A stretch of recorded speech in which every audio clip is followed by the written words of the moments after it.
Udah pernah sama aku itu melakukan bimbingan kelompok.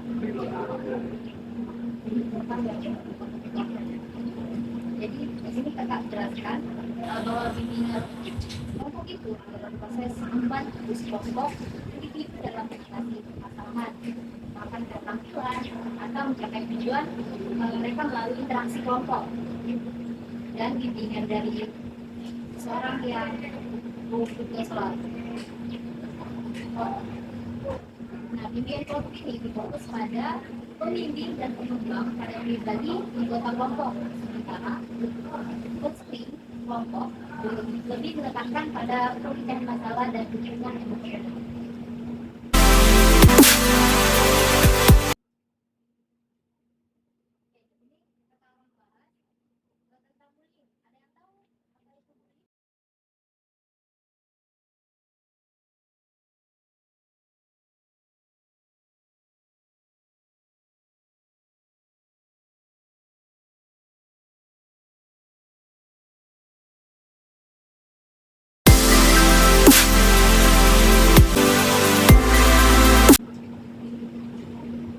Oke, di sini kita akan bahas tentang bullying. Ada yang tahu apa itu bullying?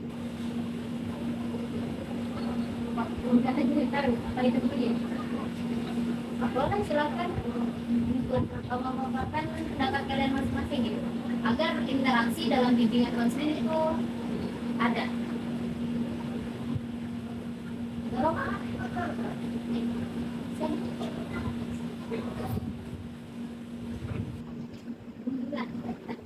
Ya, bullying itu merupakan tindakan kekerasan yang dilakukan secara berulang-ulang.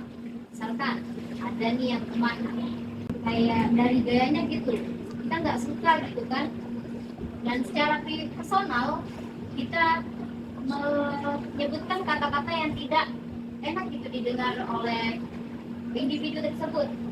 Nah, tindakan ini dapat menimbulkan trauma dan depresi pada korban. Oleh karena itu, diperlukan kreatif dalam mencegah bullying agar tercipta keselamatan dan kesejahteraan dalam lingkungan sekolah.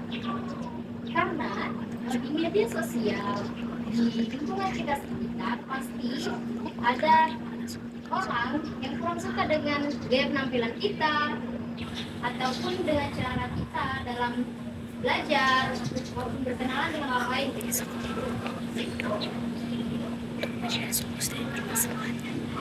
Pendidikan anti bullying harus diberikan sejak dini di sekolah. Mungkin di sini ada yang tempat dibully, ada. Kita tahu lah ya gimana rasanya dibully gitu kan, sakitnya. Dan dulu pengalaman di mana di sebuah sekolah gitu kan, tapi teman kakak gitu, dia pernah menjadi korban bully sampai-sampai di mana dia merasa depresi dan tekanan yang luar biasa, dan di situ dia melakukan ingin seperti itu. Jadi di mana di situasi itu keluarganya tidak mendukung, teman-temannya tidak mendukung, bahkan kalau sekolah pun dia jalan dari Bitcoin sampai ke sini. Itu karena perempuan, emang dari keluarganya dia enggak mendukung dia gitu. Dan peran orang tua juga kurang, di mana pola asuh, kan ada pola asuh demokratis, otoritas, itu penting dalam setiap keluarga. Bukan perkara emang kadang orang tua kita kurang yang namanya pendidikan, namanya juga dari dulu kan. Kalau sekarang itu penting, pola asuh yang diatur dalam lingkungan keluarga itu bisa menekankan karakteristik pada anak. Jadi kalau misalkan di dalam peran orang tuanya itu mengajarkan anak bahwa kita nggak boleh nih, kayak meskipun dia beda, kita harus terima dia, toleransi yang kuat.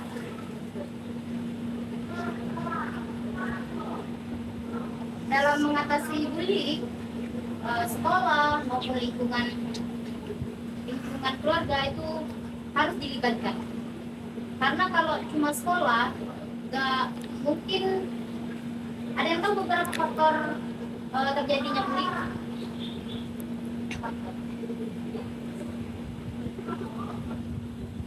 Ya, Pak? Ya, yang pertama tuh faktor pastinya lingkungan, kedua keluarga, ketiga pengalaman kita kan ikut-ikutan gitu dalam satu circle, misalkan satu circle. Jadi kakak dengar dari Ibu Nurul bahwa duduk-dudukan kalian itu menggambarkan itulah circle kalian. Nah, di situ kan kami sudah melihat gitu mana yang seperti ini, yang seperti ini, seperti ini. Jadi kurangnya rasa menghargai juga bisa memicu perilaku bullying. Dampak-dampaknya itu depresi, tekanan. Kita nggak tahu loh jiwa-jiwa mereka yang awalnya biasa-biasa saja, tapi kan dengan tekanan yang luar biasa. Pasti setiap orang kan punya sabar, tapi sabar orang ada batasnya. Yang kita juga peran teknologi di media sosial, cyberbullying semakin meningkat di Indonesia. Adanya media sosial, apalagi AI sekarang. Cyberbullying itu kan di TikTok, media Instagram gitu kan. Pasti kalau misalkan bentuk muka atau bentuk gaya, pasti di TikTok tuh sudah disebarkan. Itu kan sudah termasuk cyberbullying. Kayak, ih jelek banget kok, kayak jilbabnya kok nggak keren banget gitu. Itu sudah termasuk cyberbullying. Nah, boleh tahu sejak kapan di SD dengan bully verbal, fisik atau fisik sampai ditangkap atau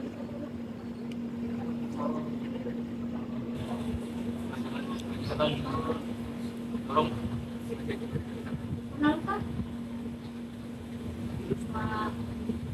Itu juga parah gitu kalau udah tendang-menendang, itu kan sudah termasuk bully fisik kan.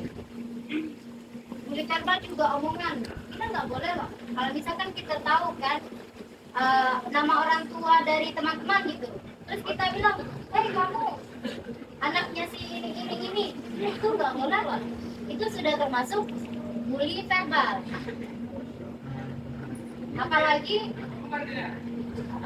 kan nama dari orang tua tersebut kan unik gitu. Saking uniknya sampai-sampai disamain sama barang-barang atau benda-benda apa gitu kan. Saking uniknya itu nggak boleh. Nanti itu udah timbul bully verbal. Di sini ada yang pernah ngebully?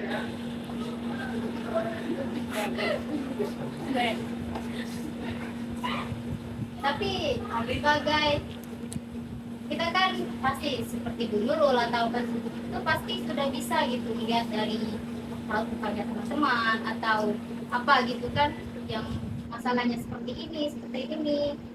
Mungkin kakak di sini ingin tanya satu hal gitu, boleh nggak? Nanyain permasalahan kalian sekarang. Kayak mungkin, aduh aku nggak bisa nih memanajemen waktu gitu. Kayak tugas, main atau seperti itu. Mungkin di sini tugasnya banyak tuh.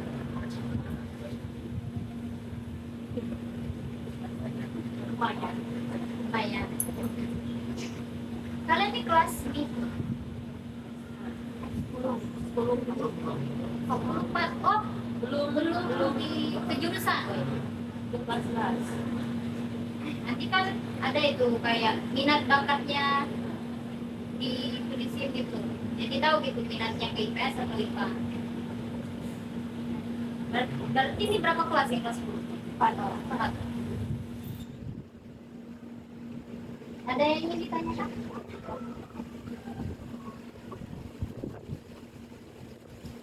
Mungkin tentang permasalahan apapun.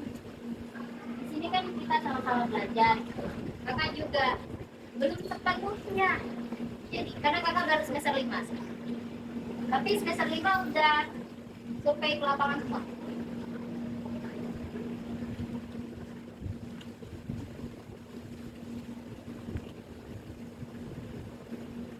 Kalian full day kan? Oh.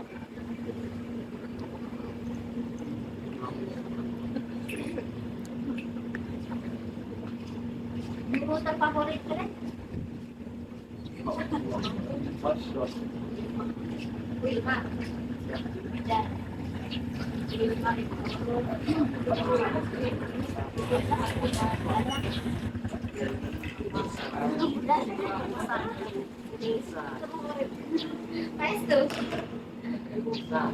Pak itu masih ngajar ekonomi. Wilma sekarang jadi wakil kepala sekolah. Iya. Kalau ada rekrutmen IPN, mungkin hanya itu saja sih teman-teman dari kakak gitu aku pemaparan. Di sini ada yang ikut FPIPM. PPT ini maaf jika kurang maksimal karena kan ini baru percobaan. Memang sudah banyak ke sekolah, cuma kalau misalkan memaparin materi seperti ini kurang, paling cuma ikhlas saja gitu. Kalau untuk udah jadi guru itu susah adaptasi ke lingkungan. Karena kan kita nggak mungkin gitu loh, semuanya saling menghargai kakak di sini dan mungkin karena kedatangan kakak di sini apa sih ganggu kalian gitu kan? Kalian kan makul bunur kan diputerin jadwalnya kan? Terima kasih atas waktunya teman-teman. Saya itu belajar di Terima kasih.